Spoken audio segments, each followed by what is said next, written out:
forget to subscribe my channel Hang Duk Mana. Sas. Assalamualaikum, selamat datang lagi ke channel Hang Duk Mana. Mari kita dengar respon Datuk Kamal Amir terhadap ucapan Tun M di Kelantan semalam di pentas PAS. Sebelum tu kita baca sedikit di Cosmo ni apa Cosmo tulis. PAS sudah mengampunkan segala kesilapan bekas Perdana Menteri Tun M Dr. Mahathir terhadap parti tersebut. Telah mengundang tokoh itu untuk berucap buat kali pertamanya di Kota Baru semalam. Naib Presiden Datuk Muhammad Amar ni Abdullah berkata PAS dia menerima Dr. Mahathir atau lebih sebagai Tun M. Dia sudah berubah dalam konteks perjuangan. Jadi apabila dia Tun M sudah berubah, kita terima. Cara itu nak buat macam mana? Kata beliau semalam ni Amar. Akhir kita dengar respon Datuk Kamal Amir. Akhir nanti kita komen macam biasa. Ulas sedikit saja apabila melihat kehadiran Tun Dr. Mahathir ke Kelantan untuk menghadiri satu rapat raksasa, setelah dia orang kata munajat, sama ada rapat politik di stadium di Kota Baru Kelantan. Cuma saya kata bila dalam keadaan begitu, tiba-tiba di saat-saat majlis bermula dan sebagainya, hujan pun turun. Apakah alam mau mensucikan? Ini pandangan saya bukan fakta ya. Apakah alam mau mensucikan hubungan antara Dr. Mahathir dengan PAS yang selama ini saling tuduh-menuduh, tunjal-menunjal? Jangan lupa saya, berapa puluh tahun antara PAS dengan Dr. Mahathir ni. Jangan ceritalah orang ni kata begitu, orang ni kata begini, tuduh amal Firaun dan macam-macam. Malahan orang juga membuat andaian bagaimana dengan tragedi Memali dan sebagainya. Tapi semalam selamba je. Selamba Dr. Mahathir pergi ke stadium di Kota Baru, boleh jumpa dengan orang PAS. Dan nampaknya macam tak ada masalah. Itulah keadaan politik saya. Sering saya katakan, politik ini tidak ada teman yang berkekalan, tiada juga musuh yang berkekalan. Jadi sekarang ni saya mendengar, saya cuba menghayati setiap bait-bait ucapan Dr. Mahathir waktu beliau di stadium Kota Baru semalam saya. Cuma saya mengatakan, kenapa begitu Dr. Mahathir memilih untuk melontarkan ucapan yang saya kata balik-balik cerita lama. Bagaimana yang saya katakan, dulu dia berbalah dengan Tengku Abdul Rahman. Bila berlaku perbalahan, dia akan menjadikan isu Melayu ni sebagai retorik politiknya untuk menggamit yakin orang untuk menyokong dia. Itu daripada zaman dulu hingga diterbitkan buku Melih Dalima, buku Menghadapi Cabaran dan sebagainya. Dan semalam pun saya hayati, saya lihat bahawa ini bercanggah dengan apa yang pernah dilafazkan sewaktu dia menjadi Perdana Menteri. Waktu beliau jadi Perdana Menteri, dia menekankan berkali-kali bahawa negara ini negara majmuk, negara ini kita haruslah duduk bertoleransi pelbagai kaum, hidup aman damai, membina negara. Itu waktu dia berada di anjung kuasa sebagai Perdana Menteri. Tapi semalam tiba-tiba dia mengatakan bahawa Melayu terancam, adanya kuasa asing, adanya orang asing. Jadi apakah saya menerima panggilan dan juga titipan teman-teman dari kalangan bukan Melayu. Mereka kata, kenapa benda ini berlaku? Kenapa sekarang Dr. Mahathir mengutarakan persoalan tersebut? Apakah ia tidak menghirus hati kami? Jadi kalaulah ucapan Dr. Mahathir itu mau dianggap sebagai daya tarikan kepada bukan Melayu untuk menyokong Perikatan Nasional, saya kata semalam is a wrong move. Satu tindakan yang jauh tersasar. Malahan dengan keberadaan Dr. Mahathir di stadium Sultan Muhammad di Kota Baru semalam, berucap di pentas PAS, membayangkan itu adalah gerakan politik Perikatan Nasional, saya rasa kosong sokongan daripada pengundi-pengundi bukan Melayu, sama ada daripada warga keturunan India atau keturunan Cina dan sebagainya. Tak payahlah. Saya ingat gerakan mungkin hilang wang pertaruhan di setiap kawasan. Sebab ini beliau mengundang amarah apabila diungkit-ungkit tentang masalah Melayu. Dia tidak sebutlah kena Cina ke India, tak sebut. Tapi dia kata orang asing. Seolah alien. Kenapa jadi begini? Dulu waktu dia jadi Perdana Menteri dulu, beliau bagai nak rak. Saya ingat lagi, saya dalam pergerakan pemuda. Hadir dalam beberapa pertemuan, beliau menasihatkan kita ni kena ingatlah negara kita ini pelbagai kaum sifat dia. So kenalah jaga hati masing-masing. Dan saya ingat lagi dalam isu waktu pemuda berperang dengan MCA. Kita jumpa dengan beliau. Kita mahu supaya dipecat Lim Kim Sai waktu itu yang menuntut jawatan sebagai Timbalan Perdana Menteri. Waktu itu saya dalam isu operasi lalang. Akhirnya apa berlaku? Datuk Ibrahim Ali dia kena tangkap. Datuk Fahmi Ibrahim kena tangkap. Datuk Sri Tajudin ditangkap dalam operasi lalang. Saya ingat lagi, saudara. Jadi bila waktu itu dia kata, ini sebenarnya bukanlah kita duk bergaduh dengan MCA ni. Kita bergaduh dengan DAP, nak buang saya dan sebagainya. Itu saya ingat lagi pertemuan. Jadi bagi saya sekarang ni, bila dah di luar kerajaan, tidak megang jawatan, saya rasa tak tahulah. Saya tak maulah mengeluarkan perkataan-perkataan yang tidak disenangi. Tapi ramai kawan-kawan mengantar kiriman. Dia kata, bagaimana pemikiran Dr. Mahathir sekarang ni? Apakah beliau berada dalam pemikiran yang stabil? Nak sebut perkataan lain, saya tak naklah, saudara. Apakah... Saya tak tahulah, saudara Muhammad Hashim, dia kata, apa hal masuk live orang, suruh orang diam. Saya bercerita apa yang saya lihat, apa yang saya dengar, saudara. Cuma saya harap teman-teman yang masuk dalam wall saya ni, gunakanlah bahasa yang tertib, saudara. Kalau saudara tak setuju, saya nak buat macam mana? Kita mesti berpegang pada prinsip. Kita mesti bersetuju untuk tidak bersetuju. Jangan maki hamon, saudara, ya. Jadi sekarang ni, saya pun tidak maki hamon. Semua saya memberi penjelasan selepas saya mendengar ucapan Dr. Mahathir di Kota Baru, Kelantan. Dan bermula dengan hujan apa semua. Tak tahulah apakah alam. Saya tak tahulah. Saudara Awang Ayahanda Ishak, dia kata orang terdesak. Saya tak mau membuat keputusan. Tetapi ucapan beliau ini bercanggah dengan apa yang pernah beliau lafazkan. Dan nampak sangat begitu apakah keterdesakan. Dan juga dengan ucapan semalam itu, kalaulah dijadikan isu oleh bukan pengundi-pengundi bukan Melayu, saya rasa itu satu benda yang amat sukar bagi warga PAS, bagi warga Perikatan Nasional di bahagian pantai barat. Mungkin mendapat populariti untuk di Kelantan, Terengganu dan juga di Kedah. Itu pun kalau orang yang begitu faham tentang politik, mereka akan ketawa. Sebab dulu cakap lain, sekarang cakap lain. Dan seolah-olah beliau sejak mewujudkan proklamasi Melayu, bersandarkan pada Melayu. Lagi sekali, Melayu dijajakan. Saya kadang-kadang saya sedih lah. Saya sebagai anak keturunan Melayu, saya sedih apabila bangsa saya dijadikan sebagai tagan ataupun sebagai modal orang untuk berpolitik. Tak sepatutnya begitu. Kita harus mencipta damai, hidup dalam sebuah negara ini sama-sama untuk mengemudikan negara ini supaya lebih harmonis, lebih makmur negara kita ni. Jangan kita mencari suasana memecah belah antara kaum. Kita dah cukuplah dalam keadaan suasana ekonomi dunia yang tak menentu dan terkesan pada negara kita. Sampai bila kita nak berbalah? Masa banyak kita habiskan untuk berpolitik. Masa banyak dihabiskan untuk caci-mencaci, cerca-mencerca sama sendiri. Ya, saudara. Dan saya dengar ucapan semalam, saya kata tak seharusnya. Dan tak tahulah apa tujuan PAS mengundang Dr. Mahathir berada sepentas dengan mereka di Kota Baru pun saya tak tahu. Kalau hasratnya untuk menarik sokongan, saya rasa itu satu tindakan yang gagal dari segi percaturan politik. Terpulanglah pada warga untuk mendengarnya, saudara. Sebab kalau dia bercakap soal Melayu, kita nak tanyalah 22 tahun jadi Perdana Menteri itu berapa ramai warga Melayu, tokoh-tokoh Melayu dibantu. Berapa ramai. Tapi yang kita nampak wujudnya orang macam Ananda Krishnan, Tan Sri Arumugam, Vincent Tan, Yeo Teng Lee, saudara, ramai.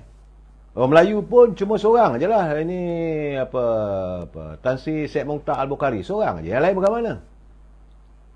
Kita nak tengok juga kenapa tidak lahir. Usahalah kalau kata benar-benar untuk berjuang bangsa.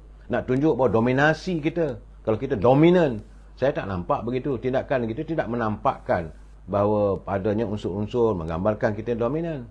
Dan kata pula sebelum tu orang pemimpin-pemimpin, orang kenamaan ataupun orang yang kaya takut nak bercakap mengkritik kerajaan kerana mereka akan ditangkap. Saya pun geleng kepala juga. Saya kata Dr. Mahathir ni ke arah mana pemikirannya? Sebab isu operasi lalang, ISA, berapa ramai kena tangkap. ISA ini dihapuskan era Datuk Najib.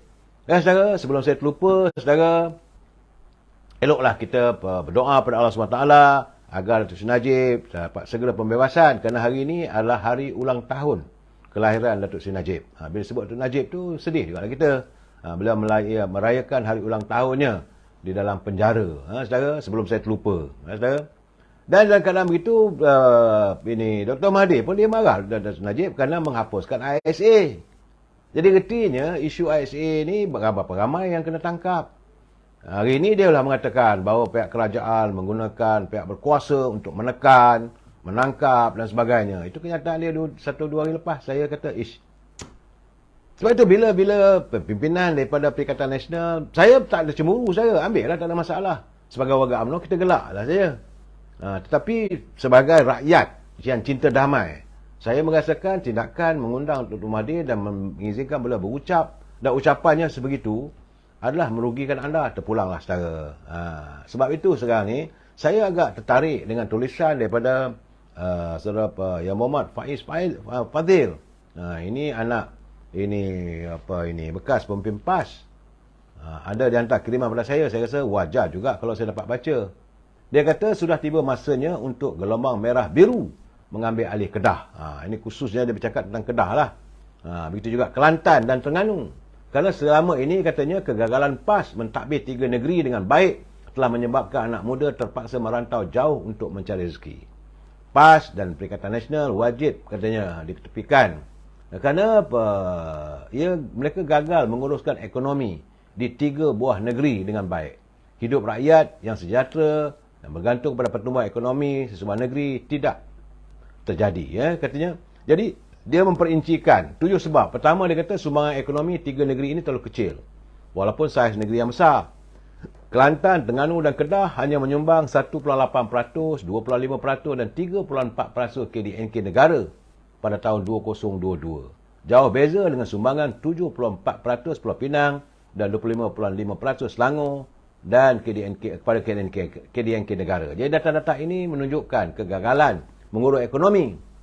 Kemudian dia kata pimpinan daripada PAS gagal menjaga siswazah. Dia kata amat malang lah. Kerana Kedah dan Terengganu punya gaji penengah siswazah terendah di seluruh negara. Misalnya pada tahun 2021, 50% siswazah di Kedah hanya berpendapatan di bawah RM3,000. Jadi tidak heranlah ramai anak kelahiran Kedah berkelulusan tinggi terpaksa merantau ke Pulau Pinang, Selangor atau Kuala Lumpur. Kerana katanya pimpinan Lampah juga gagal mewujudkan pekerjaan bernilai tinggi. Jadi katanya kalau setinggi mana pun kelulusan akademik di Kedah, Terengganu dan Kelantan, negeri sebut tidak mampu menyediakan peluang pekerjaan untuk berkemahiran tinggi. Kerana peratusan pekerja mahir di Kelantan, Kedah dan Terengganu hanya 23%, 26% dan 22%. Jauh berbeza dengan 36% di Pulau Pinang dan 35.4% di Selangor.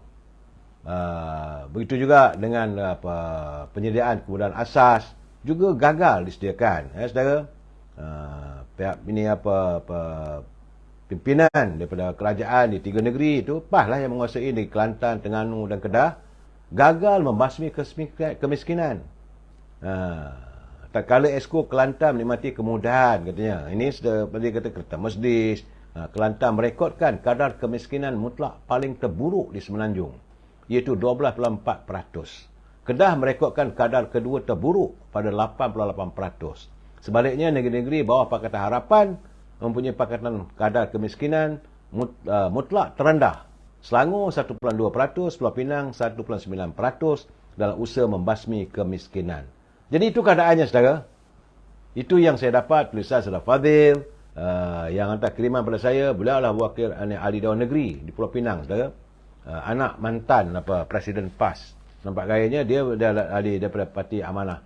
Cuma saya tak baca lebih lah, sebab biasalah, saudara. Sebab beliau tidak bersama dengan PAS, dia serang PAS lah. Cuma saya nampak ada logikanya apabila melontarkan pandangan-pandangan sebegitu. Seharusnya pimpinan di Kelantan, di Terengganu dan Kedah memikirkan sedalam-dalamnya.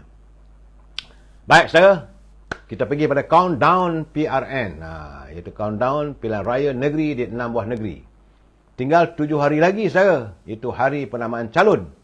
Dan tinggal 21 hari lagi hari mengundi. Semoga lepas 21 hari nanti selesailah. Tak mau lagi lah kita nak dengar ucapan apa semua sibuk. Kerana kita harus memikirkan ke depan. Tak usah nak fikir lagi berpolitik. Di hadapan kita cabaran makin mencabar. Ekonomi dunia makin mencabar. Kita harus menyatukan. Saya mengharapkan lepas pilihan raya nanti usailah sudah antara warga bangsa kita tak maulah berbalah berterusan. Bagaimanapun daripada semalam UMNO telah pun mengemukakan senarai calon-calonnya. Saudara, saya sekejap lagi saya akan baca satu persatu, saudara.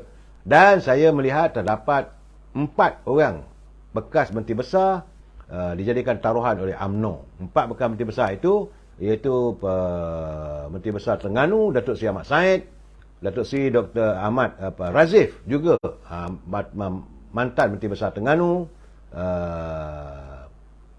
saudara Mahathir Khalid dan Datuk Muhammad Haji Mat Hassan. 4 orang, saudara.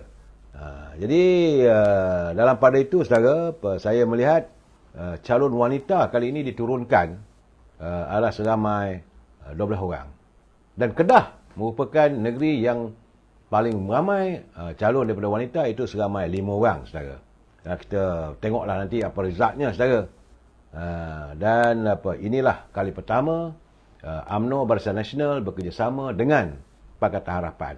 Saya katakan bahawa keadaan gini memanglah, kalau dikira dari segi hukum alam, hukum pengundian, jangan ikut dari hukum Tuhan, saudara. Takdir jangan kita sebut. Tapi kalau hukumnya, hukum alam, saudara, saya melihat jumlah, macam sama malam saya dah membacakan jumlah pengundi dan sebagainya, cantuman 2 parti ini adalah lebih besar daripada cantuman antara UMNO dengan PAS. Dulu bila kita wujudkan Muafakat Nasional antara pengundi-pengundi UMNO dengan PAS. Tapi sentimen Melayu je lah, saudara. Di mana waktu itu, apa pun kita bertanding, pilihan raya kecil ke apa semua, kita menang besar. Pilihan raya di Cameron Highland, kita pilihan raya kecil di 7 buah, termasuklah di Tanjung Piai, menang. Dan kali ini, saya lihat jumlah pengundinya tentulah lebih bertambah lagi, kerana cantuman warga ahli-ahli parti itu lebih ramai. Iaitu datang daripada Parti Keadilan, datang daripada Parti Amanah, khususnya Parti DAP, iaitu pengundi-pengundi bukan Melayu. Sebab itu bila saya dengar kenyataan Tun Dr. Mahathir semalam di Kota Baru itu, nampak gayanya, saudara, beliau mengundang musibah pada Perikatan Nasional. Nampak gayanya kosong lah nak dapat undi memikat daripada pengundi-pengundi bukan Melayu. Jadi itu keadaannya. Jadi saya melihat keadaannya ruang lebih banyak. Okey, tuan-tuan, komen saya lah. Biarlah Tum M dah nak berkawan dengan apa? Nak berkawan dengan PAS pula. Okey, biarkan mereka bergabung. Kita tahu mereka bergabung semua untuk melawan Datuk Seri Anwar Ibrahim. Dan yang ni biasalah kalau Tum M ni bercakap mesti orang Melayu lah. Tapi kita tahu dia dah merintah Malaysia lebih 20 tahun. Takkan masa 20 tahun dia takkan dia masa dia tak pernah perjuangkan Melayu. Kan sekarang dah tak ada jawatan, baru nak perjuangkan Melayu. Okey, tuan-tuan, mari kita terus menyokong kerajaan Perdana PMK Anwar Ibrahim. Semoga kerajaan Perdana akan menang besar nanti pada 6 PRN nanti. Assalamualaikum, jumpa lagi.